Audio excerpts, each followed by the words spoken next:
এই সালাম এবং নমস্কার জানিয়ে আজকের প্রতিবেদন শুরু করলাম। গত এপ্রিল মাসে কেন্দ্রের বিজেপি সরকার মুসলিমদের সম্পত্তিকে হস্তগত করার জন্য, নিজেদের আয়ত্তে আনার জন্য ওয়াকফ সংশোধনী নামক এক জনবিরোধী বিল আনে, যা প্রথমে লোকসভায় এবং পরে রাজ্যসভায় মেজরিটি পায় এবং তৎকালীন উপরাষ্ট্রপতি জগদীপ ধনকর বিলটিকে পাসের জন্য অনুমতি দেয়। সেই বিলের বিরোধিতা করে মুসলিম পার্সোনাল ল বোর্ড, কিছু রাজনৈতিক দল তারা সুপ্রিম কোর্টে যায়। গত সোমবার সুপ্রিম কোর্ট সেই সংশোধনী বিলের রায় দেয়। মহামান্য সুপ্রিম কোর্ট এই বিলেতে কিছু স্থগিতাদেশ দিয়েছে। প্রতিবেদনটি আপনারা দেখুন। The bill is passed.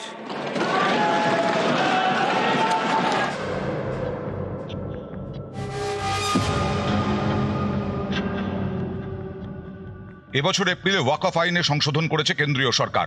নতুন আইনের বেশ কিছু অংশে সোমবার স্থগিতাদেশ দিল সুপ্রিম কোর্ট। নতুন ওয়াকফ আইনে বলা হয়েছে 5 বছরের বেশি সময় ধরে যারা মুসলিম তারাই শুধুমাত্র ওয়াকফে সম্পত্তি দান করতে পারবেন। এই আইনি ধারায় আপাতত স্থগিতাদেশ দিয়েছে সুপ্রিম কোর্ট। শীর্ষ আদালতের নির্দেশ, কোনো ব্যক্তি 5 বছর ধরে মুসলিম কিনা সেটা ঠিক করার প্রক্রিয়া তৈরি করতে হবে রাজ্য সরকারকে, না হলে এই সংস্থান স্বেচ্ছাচারিতার রাস্তা খুলে দেবে।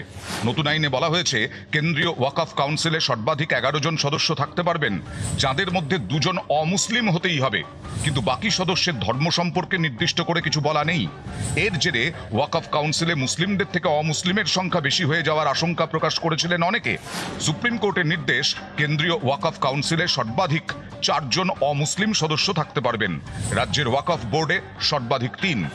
ওয়াকফ বোর্ডের সিইও কে মুসলিমই হতে হবে এমন কিছু নতুন আইনে বলা নেই। এক্ষেত্রে কোনো স্থগিতাদেশ দেয়নি সুপ্রিম কোর্ট। তবে বিচারপতিদের মন্তব্য, চেষ্টা করা উচিত যাতে সিইও মুসলিম হন। ওয়াকফ সংশোধনী আইনে বলা হয়েছে সরকারি জমি দখল করে ওয়াকফ তৈরির অভিযোগ উঠলে তার তদন্ত করবেন জেলা শাসক। তদন্তের রিপোর্ট না আসা পর্যন্ত ওই সম্পত্তিকে ওয়াকফ সম্পত্তি হিসেবে ধরা যাবে না। এই আইনি ধারাতেও স্থগিতাদেশ দিল সুপ্রিম কোর্ট। আদালতের মন্তব্য, একজন নাগরিকের অধিকার কোনো সরকারি আধিকারিক ঠিক করে দিতে পারবেন না। সংবিধান যেভাবে ক্ষমতা ভাগ করে দিয়েছে এটা তার বিরোধী। এ বিষয়ে চূড়ান্ত সিদ্ধান্ত নেবে আদালত বা ট্রাইব্যুনাল।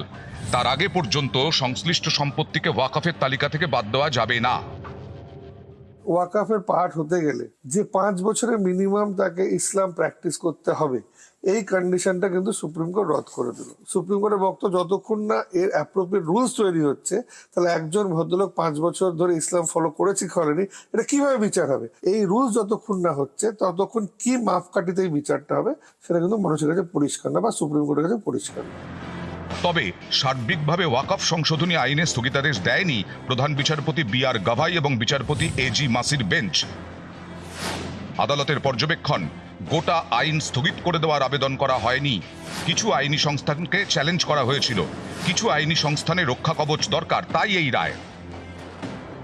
নতুন আইনের কয়েকটি গুরুত্বপূর্ণ ধারায় বিধিনিষেধ চাপালে ওয়াকফ বাই ইউজার নিয়ে কোনো নির্দেশ দেয়নি দেশের শীর্ষ আদালত। দীর্ঘদিন ধরে যে জমির ওপর ধর্মস্থান রয়েছে বা ধর্মীয় চ্যারিটেবল ট্রাস্ট চলে সেটাকে ওয়াকফ বলে ধরে নেওয়া হতো।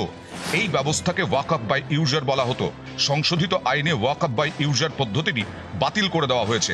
একেও আদালতে চ্যালেঞ্জ করা হয়েছিল, কিন্তু সুপ্রিম কোর্ট এই ধারার ওপর স্থগিতাদেশ দেয়নি। এপ্রিলে এই আইন পাস হওয়ার পরেই দেশ জুড়ে বিতর্ক তৈরি হয়। কয়েকদিনের মধ্যেই বিষয়টি সুপ্রিম কোর্টে পৌঁছয়। গোটা আইন স্থগিত না করলেও তার বেশ কিছু ধারায় স্থগিতাদেশ দিয়ে দিল দেশের শীর্ষ আদালত। প্রতিবেদনটি ভালো লাগলে অবশ্যই পেজটিকে ফলো করবেন এবং কমেন্ট, লাইক, শেয়ার করতে ভুলবেন না।